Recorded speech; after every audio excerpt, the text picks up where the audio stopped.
It's one of those things that we don't even realize how much it's affecting every area of our lives until we start Right. doing the work and we're like, okay, I need to do something different here. And you're right. I think as soon as Interesting. we start working on us, the Yeah. people that have been taking advantage of those lack of boundaries don't like to stick around.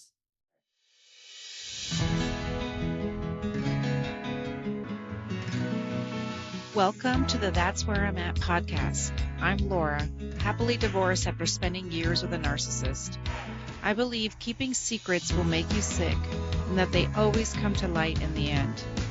As women, we're often told to be quiet, don't share your story, don't talk about the things we go through. It's making women sick, sad, and suicidal.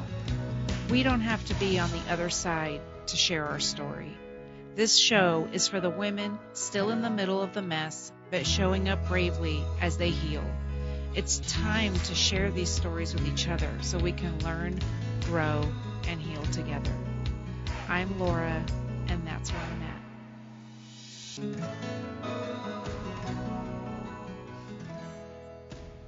Please take note that this episode may contain subjects that may be triggering to certain listeners. Please take care when listening today. Hi, guys, and welcome back to the That's Where I'm At podcast. Today, I have Stephanie. Stephanie has a double master's degree in health and education, a bachelor's in psychology, a certified crisis counselor, a certified coach, Reiki practitioner, and a toxic relationship recovery expert who specializes in helping professional women discover who they are after a toxic divorce or breakup so that they can rebuild their lives to be happy, whether single or in a relationship. And she's got a lot of other accolades, and I will put those in the show notes. Welcome, Stephanie. Yeah, it's too much. I know people are like, list all the things. I'm like, I really want to I was because going to read them all, but I'm like, whatever. We'll just talk about them now. You're an expert. Well, I not know my only, shit. yes, exactly. Not only that, you've lived it, unfortunately. So, that's why I've enjoyed your podcast. She has a podcast. So we will definitely put that in the show notes. Now, do you do every episode of the podcast with your new husband or? Some of them, I do them myself. Sometimes I bring on my husband, and sometimes I bring on guests. So it really depends. When I have a guest, it's me and the guest is pretty much it. And then Okay. I, try to once a week, once every other week, I bring my husband on it as well. Yeah. So unfortunately, you lived a toxic relationship. So, and is that how you got into helping other people with their toxic relationships? I was really good at choosing really shitty people to be in relationships with and then trying everything to make it work. Yeah. And so I say good loosely because I was terrible at it. Right. But No, I totally get it. Like we have patterns, don't we? We have patterns. I've been noticing in my like Instagram and TikTok that people are talking about friendship and toxic friendships lately. That's been really interesting to me because I just noticed a really big change, and we can talk about that at some point too, but really big change with friendships as I've been healing. You know, Healing Laura isn't as attractive to some people. And so I see some friends pulling away, going, oh, she has boundaries. I don't know about that. well, that's actually what we find with clients is they come to us because of the toxic romantic relationship. And as they start the work, they're like, oh crap, it wasn't just the romantic relationship. It Yeah. was also friendships. It was also my job. It was also family. The list kind of gets bigger. I mean, I had a client that came to us because of her breaking up with her boyfriend. And it ended up that it really came out she was an alcoholic. And we had to work through her alcoholism. So, I mean, she's been sober now for 3 years. Yeah. But it's one of those things that we don't even realize how much it's affecting every area of our lives until we start doing the work and we're like, okay, I need to do something different here. And you're right. I think as soon as we start working on us, the people that have been taking advantage of those lack of boundaries don't like to stick around. Yeah. I mean, it's really sad to me. And then also the part that I've been really struggling with is deciding how that saying is like people come into your life for a season and a reason.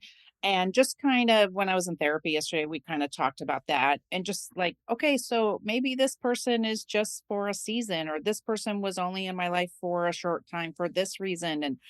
And she was just looking at me going, yep, it could be. We have to want to say, I'm worth more than that. And it might not be toxic, but it might not be serving you anymore, I would guess. Right? Well, and I always say toxic doesn't necessarily mean abusive. Sometimes Right. toxic just doesn't bring out the best in you. And that Yeah. I understand. Yeah. I do have to say that one of the things that I've noticed is that, yes, all of what we've just said is true, but Yeah. I'm going to also add that some of us need to work on our communication skills. Yeah. Yes.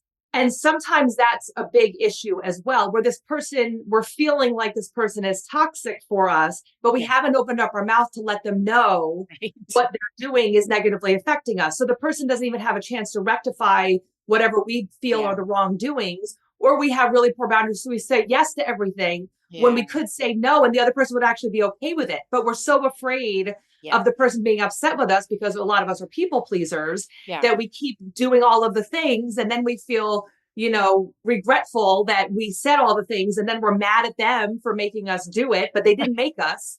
But it's this whole story we play in our heads. Oh my gosh, it's so true. And a couple of months ago when I was talking to my therapist, she had me, I said, yeah, so and so hasn't been calling me and all this stuff. And I said, she's probably busy, making excuses, right?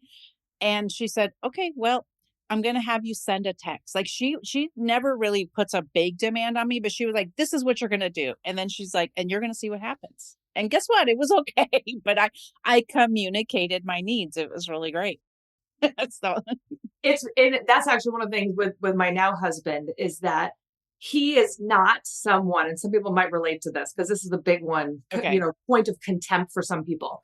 He is not good at planning parties or things like that, Okay. but he wants to make me happy.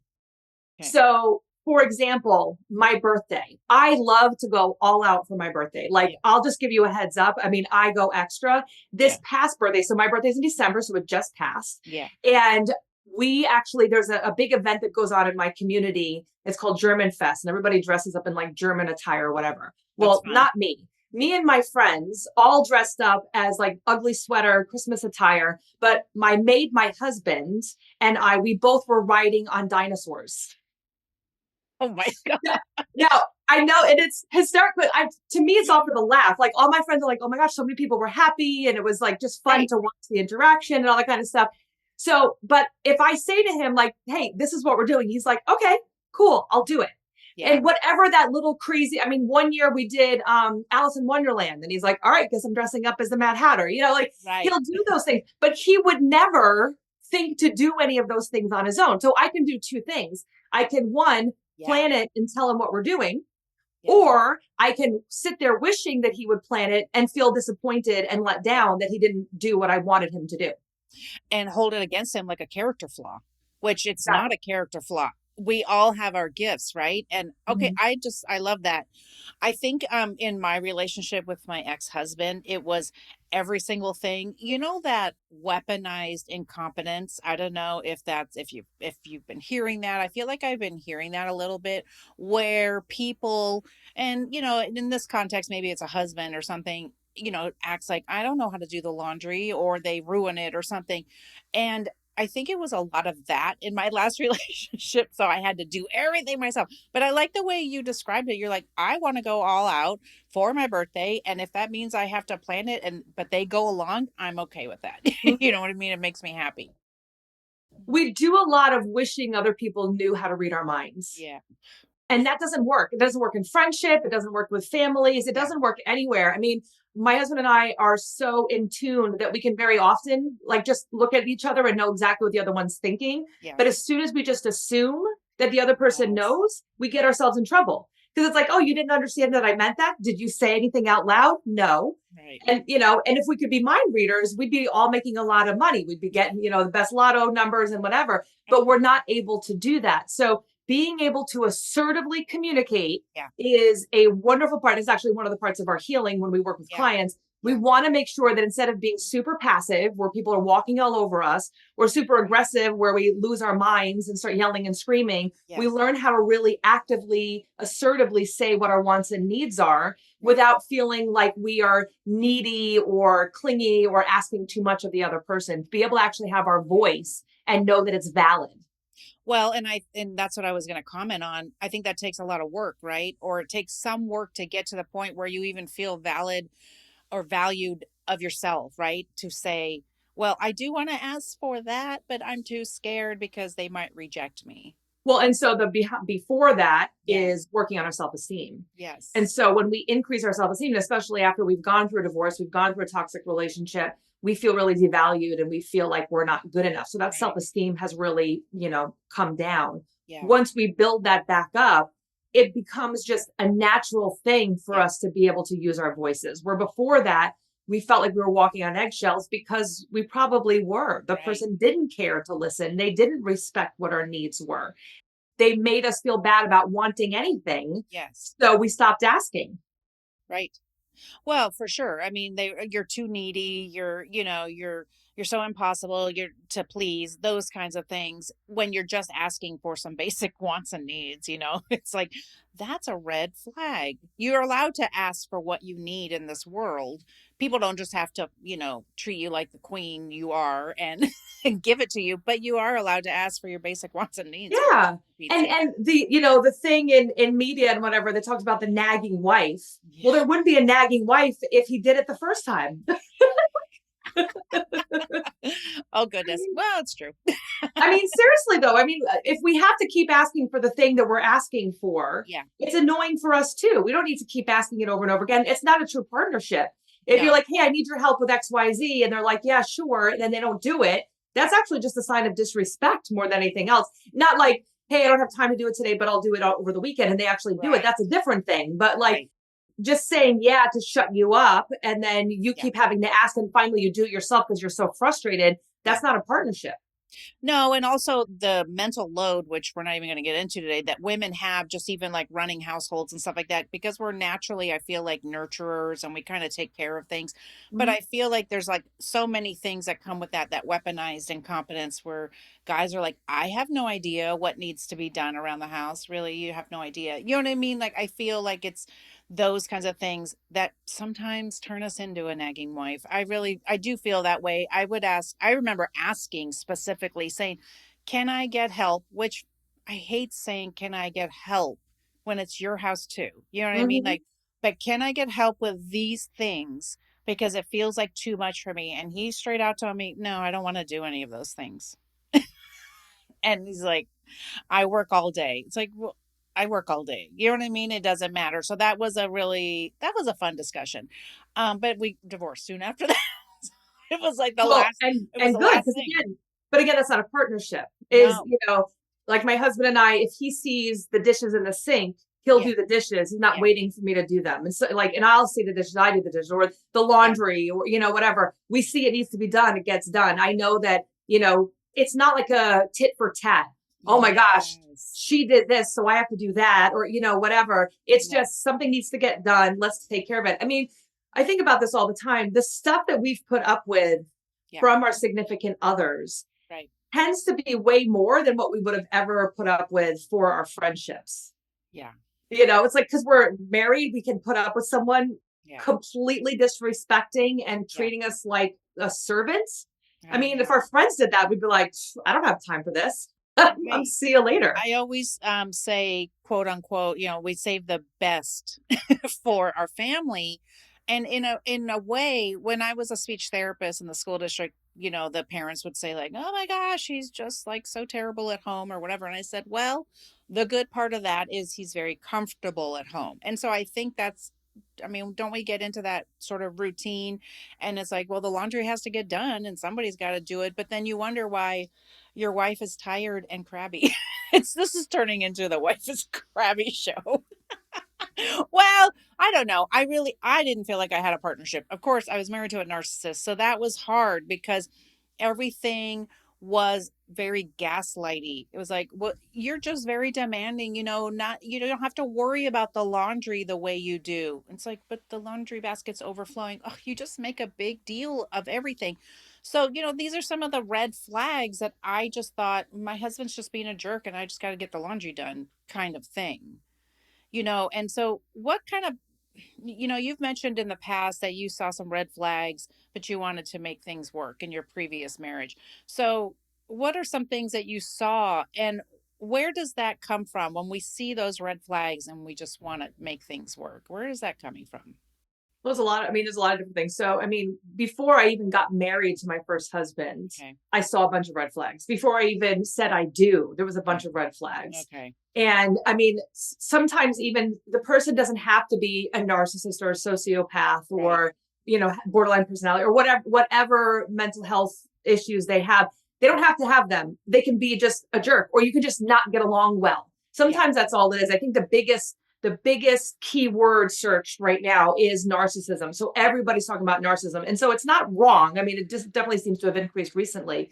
But I think the bigger thing is, instead of focusing on what's going on with the other person, focus on, like, what do I need to do? How do I feel?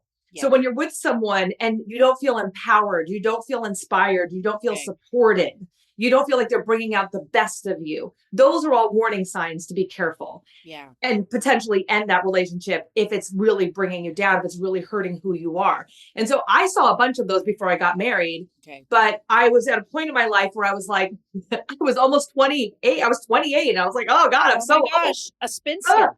Yeah, spinster. I'm going to be old and be, have a bunch of cats, which, hey, that's not that bad. No. But I wanted to get married. I wanted to have children. I wanted all that experience. And I had never really had a healthy relationship before then. The one I did have before then, that was also a long-term relationship, was really great for about 2 years. Okay. And then that went down the drain, and I stuck around way too long. And I did the same thing with my first husband. I think that we ignore some of the red flags. Part of it is because we feel like there's something wrong with us. Like, if we've never seen anything healthy before, we haven't experienced it for ourselves, then we might not think it's possible for us. Or I thought maybe it was my fault that I was bringing out the worst in these people, so that they were fine, but it was me that wasn't handling them well. Right. And sometimes we're being told that as well. Well, that's, my ex-husband, we'd go out and he would say, nobody wants to hear what you have to say. You're too opinionated. You should shut up. People, it's embarrassing when you say things. And at first you're kind of like, oh, that's weird. And then you start kind of believing it because you hear it over and over again. And it's the person that you love, that you're married to. Yeah. Why would they not tell me if I'm being dumb? Like, I don't mind being called out. But none of those things were true. People did not say those things about me. It was him making it up because of his own expectations and the way he was reacting to me. He felt intimidated by having a strong, independent woman, although that's what he said he was attracted to before we actually got married. Once we got married, he wanted me home, cooking, cleaning, doing the laundry, having dinner on the table when he got home. But that's not who I was when we got married. And because I was successful and I was doing well for myself, instead of him trying to up level himself to where I was, it was easier for him to try to bring me down to his level. And we see that happen a lot. And I know before we jumped on, we started talking about how, and I'm getting off a little bit your question, but we'll come back to it. Yeah. But we were talking about why I work with professional women. Yeah. And the reason why is because I was a teacher for 18 years. I was successful. I was actually being asked to move up to administration. I was getting awards for teacher of the month. And I did all these different activities in my school. And I was doing really well there and in my friendships. Yeah. And then I was going home and I wasn't doing so great when it came to relationships. And I was really embarrassed of the fact that I wasn't succeeding there. Yeah. So there was a lot of guilt, a lot of shame. Mm-hmm. And so to kind of bring back, I was at an age where I thought I needed to settle down and I needed to have a family. Right. And then here I was with this husband who was not a great guy, who treated me badly. I didn't want anyone to know what was going on because that meant I wasn't successful, that there was something wrong with me. And I was really trying really hard to figure out what I could do to fix this whole problem and make it work. Because that's what we learned, is that you grow up, you get married, you stay married. Mm-hmm. If you don't, people end their relationships too easily. They don't try to do the work. And if you grow up in a Christian household, you get married and you stay married. And if you don't, there's something wrong. So all of those things were coming up in my mind and my age, all of those things were coming up. And it was like, I have to figure this out. So I didn't tell anybody how bad things were. And so when I talk with women who have left, the amount of guilt and shame that they've been holding on to for so long has eaten them up and taken away who they really are, because they tried so hard for so long to make this other person happy that they've lost sight of who they started out as, and maybe never really got to connect to themselves to begin with through all of this. Are you feeling trapped in a relationship that leaves you questioning your worth and sanity? Have you noticed the red flags and decided you can't live one more day in a toxic environment? Whether you've just left or are considering leaving a narcissistic partner, the book, Married to a Nice Guy, Getting Over Narcissistic Abuse is here to guide and support you. In this candid memoir, I share my 33-year struggle in a marriage to a nice guy that was marked by emotional manipulation and abuse, revealing how I broke free and reclaimed my life. If you've been waiting for a sign, this book is it. If you've ever felt isolated, confused, or hopeless in your relationship, Married to a Nice Guy, Getting Over Narcissistic Abuse offers the understanding and guidance you need to break free and start your journey to healing. You are not alone, and you deserve a life filled with love, respect, and happiness. Order your copy today and take the first step towards reclaiming your life. I can totally relate to that because, I was in my marriage and my relationship total 33 years. And I remember a lot of trying because that's what you did. You tried, marriage isn't always easy and you just try, but it just seemed like I was the only one trying. And at the end, I did figure that out, that I was the only one trying. Mhm. And, that whole thing of, I totally remember that, wanting to get married. And it's looking back, I know it was very much mirroring and love bombing, because, oh, you want to have 3 kids? I want to have 3 kids and I want to get married and all these things. And it's what I wanted. I remember, I don't feel like I settled for like the person, you know what I mean? Like, I think he had good qualities, but then you think back and you go, well, what was he mirroring me? And that's the funny part when you were talking about how, if these people are narcissists and they don't have to be diagnosed, but if they have the tendencies, they're drawn to us strong women. They're Yes. drawn to strong women. And so it's so bizarre that right before we got divorced, I almost didn't want to be alive anymore. Mm. And it's so strange to me because I was such a strong, charismatic person. And then we would come home from parties and he would say, "I was really embarrassing what you said." And everybody was embarrassed when you said it. And I was like, "Oh my God, really? Oh God. Okay. Well, I'll, watch myself next time." And got to the point where I was barely talking. Yeah, same. And then it's like, "Oh, well, you're so rude. You weren't even talking to anybody." Oh my God. I couldn't win for trying. You can't do right. Yeah. And they love the strong, independent women, Yeah. like on paper, because it makes them look good. Yeah. So they have this person that is successful and has done all these great things, which makes them feel good about themselves in Yeah. that sense. But then they start comparing and like, oh, he's really great. And I'm feeling worse and worse about myself. So again, it's like, instead of a healthy person would be like, I'm feeling kind of insecure about myself. What can I do to fix this? Like, I've got some stuff I need to work on.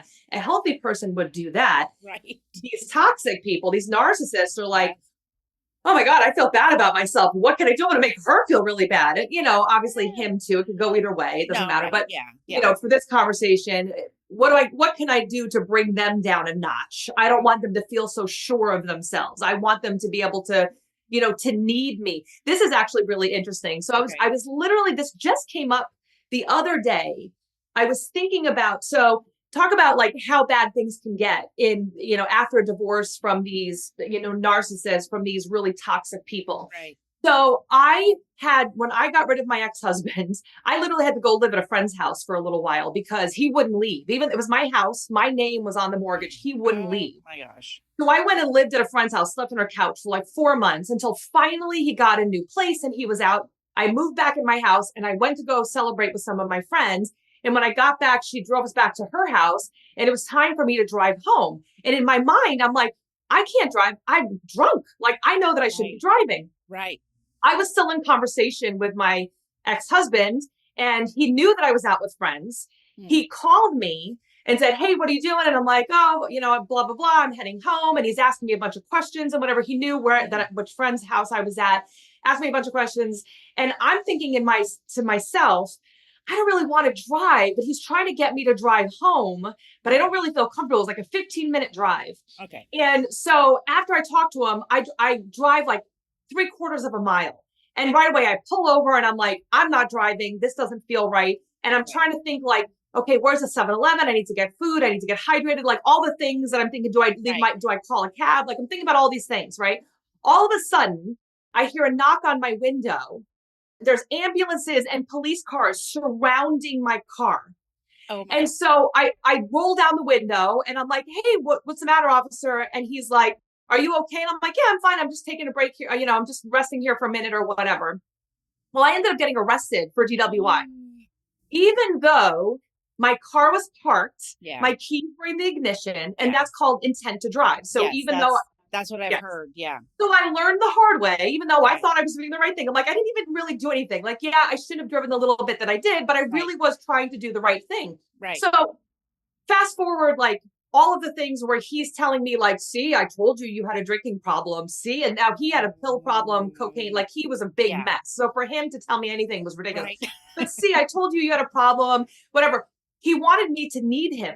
Right. He wanted me to need him. It ends up that he was the one who called the police to get me arrested. My yes. God. But this is how manipulative they can get. So the reason why I'm bringing this up is because this is how much they're like, let me bring them down a few notches so they can need me, because I could drive for a little while. I needed someone to drive me around. Yeah. And at the time, I wasn't even thinking like he's the one who did this. It was, I need to get to work. I need to do, X, Y, and Z. What do I do? Well, lo and behold, he kept showing up to help me with all the things that I needed help with. And it was his fault for doing it. I mean, these are the kinds of extreme cases, but these things happen in these types of toxic relationships. I have heard about that where, the toxic, husband or whatever will hide your keys or whatever, and then magically find them for you and things like that, or to make you feel like you're going a little bit crazy. I swear I put this stuff down here.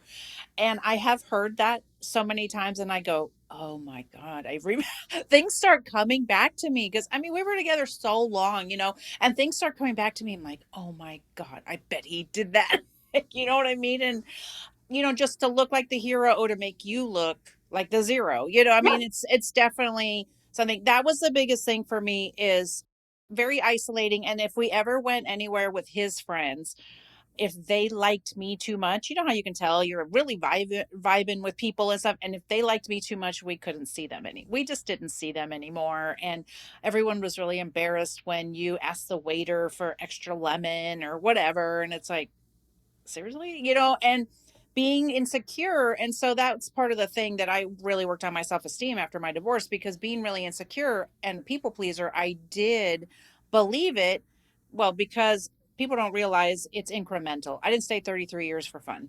Yes. It's incremental. The abuse, you don't even realize until one day you're like, oh my God, you know what I mean? It's the water boiling, like the frog boiling. The frog, yes, exactly. They're not jerks the first day, even, right away. It takes a while for them to really show who they are. I mean, my ex-husband, whenever I was too close with a female friend, he'd call me a lesbian and be like, oh, everybody thinks you're a lesbian. Like, I'm not, but this friend is, I get along well with his friend, and he would always do something to try to ruin that friendship in some way, shape, or form. So I mean, those are the kinds of things they do all the time. And it's always like where they start to learn some of our pain points. Yes. So like for me, I had, after my first long-term relationship ended, I had some leftover guilt for letting that relationship end. And there was a whole bunch of other stuff going on with that. And I had not really fully healed before I got into a relationship with him. He knew all that story. Okay. He used the information that he had gotten from the story of my first major long-term relationship.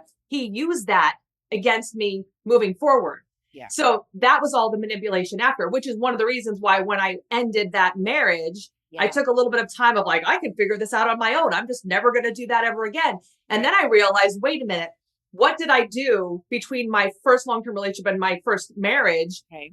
I'm doing the same thing again. And right away it clicked. If I want to have the same thing happen moving on, I should stay doing this, but I don't want to do that. Right. And it's actually funny. The day of this recording is this is the day, the anniversary, 11 years ago or 12 years ago of me ending up in the emergency room with a sprained ankle after like everything going wrong in my life, after my divorce, after everything going on. I had a blood clot. My grandmother passed away. Like everything went wrong. I ended up in the emergency room with a sprained ankle, and my school where I was working at the time called my ex-husband. Oh my gosh. And now again, I still had that DWI that I was dealing with, the breathalyzer and all that other stuff. So he drives to the hospital. He's there, and the doctor comes in and says, you have a severely sprained ankle. You're going to have to be off your feet. And I'm like, oh my God, like what else could possibly go wrong? Right. But I heard in that moment a voice that said, you need to be your own knight in shining armor and stop waiting for someone else to come and save you. You have to come and save yourself. And I literally heard that voice with my ex-husband, the doctor, a giant sprained ankle. And that was when I realized that what I had been doing hadn't been working, and I had to do something different. So that today was the day, it was 11 years ago. Wow. That I decided that I wasn't going to do this ever again. And I created my team. I started making it my life's mission to figure out what I was doing wrong. And then once I finally figured it out, then I was like, I got to tell everybody, because I don't want anyone else to suffer like this and feel so trapped for so long. And my first marriage was only 5 years. So I can imagine 33 years. I mean, I have a lot of clients, they've been 20, 30, 40 years with someone trying to make it work, and how lost people feel and how guilty and painful they feel over all of it. Well, and that's a thing. And I did grow up in that generation. You know, my parents were, married, and his parents actually are still married. But my parents were married until my mom passed away, so 50 something years. I think they were together 60 years. And so it just was what was modeled to me. It was kind of like what you did, and from the outside, everything looks decent, though looking back, of course, everyone has their issues, and all that kind of stuff. But it just was kind of, you do what is modeled to you, right? It's comfortable. It's modeled to us. It doesn't mean that we know that it's right or wrong. You know what I mean? It's just what we see. Mm-hmm. And a lot of people around me they were married and married for a long time and all those kinds of things. So yeah, it was very eye-opening when I left my marriage to then go, what have I been doing? So I started working on my self-esteem, because I'm like, how have I let this go for so long? You know what? I didn't want to shoulda, coulda, woulda myself too much. Mm-hmm. Yes, I started seeing the red flags in retrospect, but that's why I felt the same way. I was like, I got to tell everybody, because I really felt alone. Mm-hmm. And I know you probably hear that too. I really felt alone. I was embarrassed. How do you tell your friends, hey, I think my husband's just kind of mean to me? But it's like, they don't, okay, but 33 years of somebody being mean to you, you know what I mean? Like, thank God he never put his hands on me. But I feel like that was also something that was, if they're not putting their hands on you, you're not being abused. And that was such a lie that unraveled in front of my eyes. About a year ago, I was like, oh my God, I've been abused. Like, this has been abuse. Like, my brain is scrambled eggs. And, that whole thing, this is your brain on drugs. That's how I felt, literally it's ridiculous. So. It's super, super isolating. It is. And, when I wrote my book, Being Loved Shouldn't Hurt, it really, the idea came to me because suddenly I was actually at a concert with some friends, and I felt this calmness. They were a couple. Yeah. And I felt this calmness around them. And I was like, holy crap. Wow. You mean that's what love is? And my friend was like, what are you talking about? I'm like, I feel calm and I feel safe. To me, and, if our default is subconsciously, love is stressful and overwhelming and a lot of work, and we have to prove ourselves. If we have all those underlying subconscious beliefs about it, then we search that out unintentionally. And when we find it, we're like, oh, that's what love is. Let me work really hard to make that work. When that's not really what it is. It should be calm and easygoing and all those wonderful things. And so we search that out. And it is, when you're in it, it's super isolating. Yeah. Because you also have, and I had a lot of friends at that time when I was still in that relationship. Those friends were also not in the best of relationships. Yeah. So I was like, okay, mine is better than theirs. Right. And same kind of thing. Like, well, mine was putting his hands on me, but I was like, it's not really physical abuse. But let me tell you that I was strangled. I was spit on. I had, the walls punched out from around me. I had furniture broken. Like, all that is physical abuse, but when you're trying to be in survival mode, you tell yourself a lot of things that you would probably to someone else be like, what's wrong with you? Like, why are you, I was a certified crisis counselor. Even then, I would have never told anyone that they should put up with that. But again, I had to hide it. I had to pretend. Yeah. And when you're in this relationship, telling anybody feels like an admission of, it's just embarrassing to tell anybody, like, well, really, this is what's going on in my life. Yeah. And you don't really want, I mean, most of us don't really want to tell people that that's what's happening. No, it's amazing that you said that he was putting his hands on you and you're like, well, it's not physical abuse. And it's like, that's literally the definition, you know?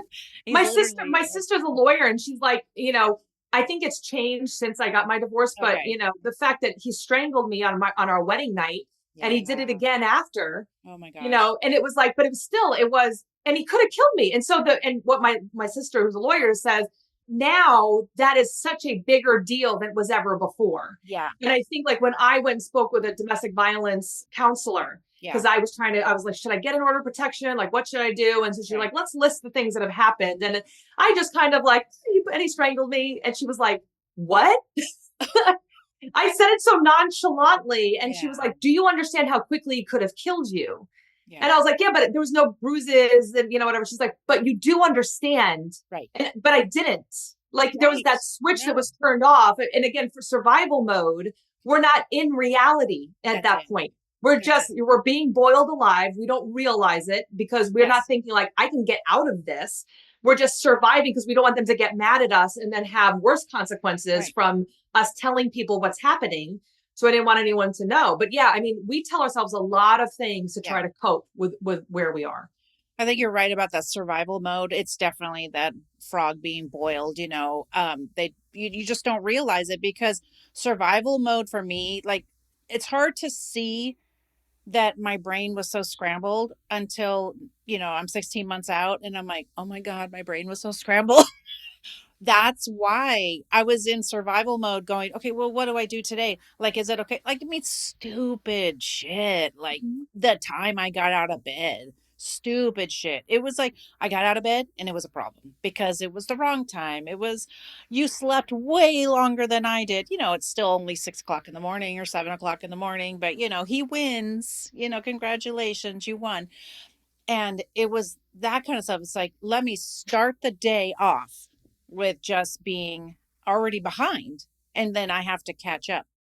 And that's why when I tell some stories, that I have a friend who said, I never understood what you guys were fighting about because I would explain to her, I'd be like, and then this, and she'd be like, I don't know, and I go, I didn't understand what we were fighting about because he was, that term word salad where they're just talking and talking and talking and it's all crap and bullshit and it's a word salad. And I was like, I don't know why you're mad at me. Like, I just know that you are. And and they just would find it. And when your head is scrambled and you're in survival mode, it's so hard. That's why it was really hard for people to say to me, why didn't you just leave? It's like, I didn't know I was being boiled. I thought I was sitting in a nice warm bathtub. I didn't realize I was being boiled. Yeah. And that's where, so there's two things. There's one, I call that like the awakening after the toxic relationship. So it's literally like you've had these glasses on where the world is gray. That's your survival mode. Yeah. And now all of a sudden you start healing and you're like, holy crap, where have all these colors gone? Like, where did they come from? Like, things smell better. Everything feels better. What is that? And that's where we don't realize that's really what life is that beautiful, vibrant life that we stopped seeing when we were trying to deal with this person. And that's why really it's so important to get help. Because again, as successful women, we're really good at researching and figuring out things on our own. But when it comes to relationships, us figuring things out on our own is what got us here. Yes. We need someone else to be like, oh, nope, don't do that. Don't do that. Don't do that. Yes. Because again, we have these friendships and these other relationships that might not give us the best advice because they don't know how to heal from these relationships. They're in it themselves, or they're in this great relationship. And like your friend, we're like, I don't get it. I don't know what you're talking about, but I do. Yes. I know because I've experienced it firsthand. Yes. And this is what I talk about every day with my clients. So it's a very different experience when you're getting help from professionals instead of like your friend or your parent or, whatever that's trying to give you advice over coffee. And it's great to have someone to vent to, but if you want real strategies, you've got to talk to someone who knows what they're talking about. I was really thankful that even after my divorce, I have those friends that they've been through this. And so those friends, thank God, were very like, oh yeah, but it's going to get better. Like, yes, stay away. Don't text them. If you're going to text them, text us, those kinds of things, because, that whole trauma bond and the cognitive dissonance, it doesn't make any sense. And by this point, I've already talked about both these things a million times. So go look them up, you guys. But the cognitive dissonance was the most ridiculous, hardest thing I've ever been through. The trauma bond, I was like a drug addict. I didn't get it. Like I did not understand it. How could I hate somebody and still want to know what they're doing? And why is he not in my life anymore? The trauma bonding is the withdrawals. It's the addiction. Yes. So we get so used to, I call it the dance. So you get so used to the dance where it's like, well, they do this really crappy thing. And then I get upset with them and I try to explain to them what they did wrong. And then, or I'm quiet, or depending on where you are and what phase, but it's like, it's this constant back and forth. And then let me prove myself. And then it's this whole thing that we do over and over again. So when we ended it first, that's why it's just like any addiction. It might take a few times to say we're ending it before we actually do. Right. But before we get to that point where it's like, we're still in that dance sequence where it's like, okay, well, this is the part where they beg to take me back, or they promise it's going to be different, or, whatever it is. So we're looking for that piece to come up. Where it becomes so difficult is when we are removing ourselves, removing our drug of choice, which is that toxic relationship. We're removing that. And now we have to create something different. And now that's scary, because before we could be mad at them, we could be frustrated with them. But now it's like, okay, and now I have to look at myself. Yeah. And I have to look at what I need to do to heal. And that becomes really, really uncomfortable, is to say, okay, what made me stay for so long? Right. What was I doing? What was I thinking? Who am I now at this point? But those withdrawals will very often bring us back. Again, if you don't have people, like you said, with your friends and, and professionals, and everything else, that's like, don't call him, don't drive by his house, don't do any of those things. Make sure you focus on doing anything but, and it's like one day at a time, sometimes one moment at a time. Don't do it for now, because you're wasting your breath. No, and you really are. Because I did have one after I found out about what I call the girl clown, because I call him a clown. So I found out about the girl clown, and she was always there, but I found out that they were together, and I said, I need to talk to you. And that was the only time I had ever reached out to him. And so he met with me because I feel like he was going to give me that thing and make me feel better. It was, when I think back, I just like want to throw up, because I was so trauma bonded. I was so mad at him. And then I was like, I don't understand. And then he would hug me and I was like, God, it was just, we went through the whole cycle. It was so disgusting. Mm-hmm. I got better after that. It was the only time I talked to him, and I didn't murder him. So that was actually really, really good. So we don't go to jail for any men. People know this. We don't go to jail for people. That's not worth it. It just was hard. It was very confusing to me because now that I know, and that's why I want to talk about it, because now that I know, when you leave any relationship, and I'm sure you talk about this in like your groups and when you're working with people, that I feel it's important to know what kind of a relationship you were in to know how to heal. Because I feel like when I started to realize, okay, oh my God, he's a narcissist. And so now I know why was she waiting in the wings? Well, because he can't be alone with his own thoughts and feelings and feel bad about him. So he's not going to sit around going, what did I do wrong in my marriage? No, this girl likes me, I got her. And I'm going to fill that hole with that, where I'm 16 months out going, no other man come near me until I have figured Laura out. You know what I mean? And why I do it. And I think that that's a difference between why we will heal and create something different. I mean, they're stuck being themselves. And that, I feel that's terrible for them, because they're not going to take responsibility for any of their actions. They're going to keep blaming us, where we say, what was that? And I don't ever want to do that again. Yeah. And then we do the work so that we don't. And they keep repeating the same cycles. And so that's really important to realize that we're doing that. I mean, my ex-husband still isn't married. He still has relationships that end where the women accuse him of being abusive. And he, to this day, will blame me for them saying those things. because he can't take responsibility for it. But like, just fix it. Stop doing those things. Do the really hard work and fix it so that you don't keep doing it. But that's not in their repertoire. It's again, it's always everybody else's fault. And so you can't heal when it's always everybody else's fault. And to kind of add to that too, is that I agree with you in that it's good to know what was wrong with that person, because it makes us feel less crazy. Because that's literally when we end these, we're like, oh my, what was that? You know, and then you're like, oh, they're a narcissist. Okay, cool. So now I understand. But we have to be really careful, because it can be a really slippery slope. We don't live there. We don't want to live in researching about narcissism. We don't want to become experts in narcissism, because then you're just giving them more time and space.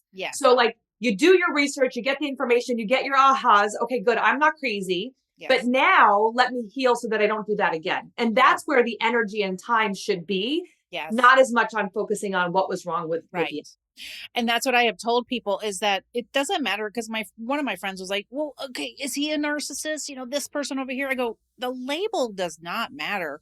I said, what I did was I finally realized, okay, he's a narcissist. So now I know why he's doing the things he's doing. But now when I move forward in my healing, I'm like, okay, so it wasn't that I was a piece of garbage, because that's important. Because, you know, at the end, I felt crazy. I felt like I didn't want to be alive anymore. And I didn't feel loved. I didn't feel lovable. I felt discarded. I felt like I was trash. All the things that he made me feel, because he did. At the end, you're discarded like a piece of trash. And he was with her immediately. So I would, you know, 33 years, who cares, you know? And then I heard of, you know, of course, the smear campaign started. And so I heard that, you know, I gave up on the marriage. Okay. You know, I was the only one in therapy. So, but they started the smear campaign. So what I needed to do was like, I can't worry about that. I need to worry about myself and heal why did I choose him? And what can I do to move forward in a healthier way? And started really working on my self-esteem and my boundaries, and really digging out that little Laura and going, little Laura, why did you choose? Because little Laura has a pattern. I looked all the way back to, I don't know what age. And I was like, there's the pattern, and there's a reason for it. And it was good to do that. And that's why when you see those TikToks and stuff where women are like, yeah, I'd rather be alone than in these relationships or whatever dealing. It's not that we don't want to be with somebody. It's not that we don't, but I don't have time to be treated the way I learned already. 2022 Laura and before did not get it. 2023 Laura is like, oh yeah, I'm walking into 2024. I said to my friend, I'm walking into 2024 lit on fire. I know exactly what I want and what I'm doing. I still have more healing, of course, but that's how I feel. I'm like, I'd rather be alone than treated like shit again. Well, and I felt more alone in that relationship than I've ever felt in my entire life. Yeah, seriously. And that's what people don't understand. I'm like, you think I'm sad alone in my bed? Oh my God. I was alone already in my marriage. I was already alone. It's never a lonelier time than, especially at the end where he would just get up, leave, not talk to me, those kinds of things that people don't understand. And so that's why I want people to realize they're not alone, and that there's people like you and me talking about it, and you're helping people, thank God, because it's so hard. What do you talk about? I want to just touch briefly on your podcast. It's the Toxic Love Transformation Podcast. Tell me a little bit about what you guys talk about on there. Well, I mean, we bring on experts.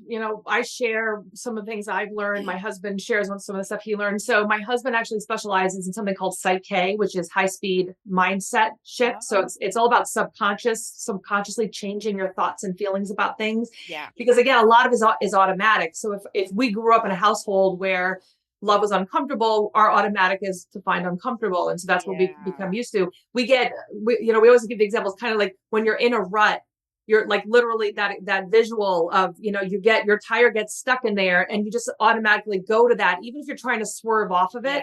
Yes. But when you make changes, why it feels so weird and we tend to go back to that rut is because it's like, oh, that's weird. Yeah. You know, it's like trying to write with your left hand. It doesn't feel right. It feels Yeah. really uncomfortable. So we'll go back to what we know, even though what we know hasn't served us. Yeah. So what my husband David really talks about is the subconscious reasons, the mindset of why we get stuck, why we repeat the pattern. So that's a big thing that we talk about, you know, and I find that talking to, I mean, lawyers and people that are, you know, also that are coaches, that are therapists, that are survivors from all of this. I think really sharing those stories is really helpful because again, we feel less alone, we feel validated, we feel seen. And then, you know, for me, it's really getting to, you know, the message out there of like, we can heal and look at what happens when you get on the other side. Yeah. I mean, had I not done the work on myself, I wouldn't have been attracted to my now husband. Right. You know, and he's like, and even like when I was thinking about like, oh, what are the characteristics that I want? What, like, whether it's like physical characteristics or values or anything like that, I had to really like learn who I was and then what I needed in a partner and get really comfortable with those things, you know, and then also get to a point, and I share this is something I share too. We really want you to get really comfortable being alone. So you're not coming from that needy place. Yes. Because as soon as you're like, I need a relationship, I'm not anything if I don't have a relationship, you're going to end up, you know, with someone who wants to be needed, which is a narcissist. We're going to do it again. So we've got to get to a place where we're filling up our own cup and we're able to do that, you know, just create our really, truly best life so that when we attract someone, they are adding to our lives, not taking away, and it becomes natural. So those are, you know, that for me is, I want to inspire people to know that they at any time can create something different for themselves. And they really, truly deserve more than what they've been accepting for all this time. That's amazing.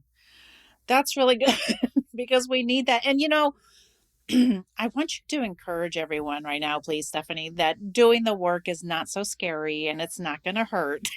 So I want you to say that to them. Well, it hurts a little bit, you know, it's uncomfortable. It's uncomfortable. So like I said, if it's too easy, like if you're doing everything and it's so easy all the time, you're just doing the same things you've already done. So that's probably not going to change. Always causes a little bit of discomfort, but it shouldn't be so uncomfortable that you're in your bed crying for days and days. Like with the right support, with the right team, it should be just pushing you out of your comfort zone enough to like expand your thought process to make those changes for yourself.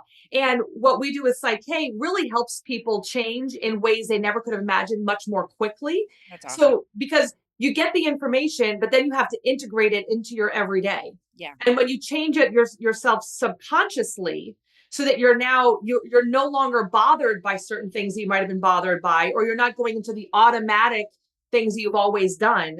Yeah. And now your automatic is, I am deserving. You know, I attract healthy people in my lives. If that becomes your new thought, then now you're looking at things from a completely different perspective. So yes, it can be a little uncomfortable because it's creating change, but it doesn't, and it shouldn't take years and years. And that's something I think is the biggest thing I want anyone who's listening to this right now, is there's this big misconception that when you do the healing work, it's going to take years and years and it's going to be super hard and all these different things. We have a 12-week program. It shouldn't take years. If you've been in therapy for 25 years over this, you're in the wrong therapy. Like you shouldn't be, that shouldn't be happening. You should be like continually coming in to talk about the same things over and over again. When we're doing the right work with the right support, then we should be seeing shifts rather quickly because we learn what we specifically need to do in order to make those changes we're looking to make. That's great. And that's really a good reminder. I know. I mean, the thing is that when you're on the other side, you know, when you've done the work, right? And I look back and go, oh my gosh, I know why I was doing what I was doing. And I know why I chose him. And I know why I chose all my relationships. You know, I totally get that. But to be on the other side doing the healing work, I just want to encourage everybody. It's really worth it. It feels, especially like people pleasers. It's like, oh my gosh, I might have to set a boundary. Yes, you might. And it's going to be okay. It's actually going to be beneficial to you. It's going to be okay. You can either feel uncomfortable now or feel uncomfortable later. Yeah. And if you feel uncomfortable later, that tends to mean that we've been feeling uncomfortable for a long time and more bad things have happened. So get it done right away. Speak up for yourself. Do the healing work now so that you can move on and move forward at your best. not sitting here like living a half life when you could be actually really stepping into your power, which is such a beautiful place to be. Oh my gosh, I love that. So where can everyone find you? Bunch of different places. Okay. So they can find me. Beingloveshouldhurt.com is my website. Okay. My podcast is toxiclovepodcast.com. So you can go directly there. It'll bring you to the Apple podcast. And I have a private Facebook group, which is called Toxic Love Transformation. TikTok, all those places. Yeah. I mean, we'll have the links in there, but definitely follow us and get all the great free stuff. We give a lot of free stuff. I mean, the thing is that you can get a lot of stuff for free. Some people need extra support, and that's what we're here for. But we want everyone to be able to heal. I love that. And I watch your videos, I listen to your podcasts, and such helpful information. I love that it's just a conversation you guys are having and such good information. And I like that you say that there's lots of free stuff. There's lots of ways to heal, but if you need more support, you guys are there. So I love that. Well, thank you so much for being here today and sharing all this great stuff. And I know it's going to resonate with my audience, so I really appreciate it. And I'm going to throw this out there really quick before anyone who listens to this, I'm going to give a link to Laura to make sure that you can book actually a 15-minute discovery call. It's not a sales call. It's just to see where you're at. And we'll even give you my Thrive Guide for free. I so love it. Thank you so much. I appreciate that. That'll be really helpful to everybody. And guys, if any of this resonated with you today, will you go to social media and of course, Apple Podcasts to let them know, let everyone know in podcast land that you loved us, and leave a review and leave a comment on social media so that, that everyone knows you love us. And then also please reach out to Stephanie so that you guys can connect with her and do some healing of your own. Thank you so much again, Stephanie, for being here. I really appreciate it. Thank you. Thank you for joining me today on the That's Where I'm At podcast. Did the story today resonate with you? Do you think others would benefit from hearing the stories we are telling? Please go to Apple or Spotify right now to leave a review so everyone in podcast land will know you love the show. We want to continue sharing stories of hope and healing. I'll be back next time. I'll talk to you then.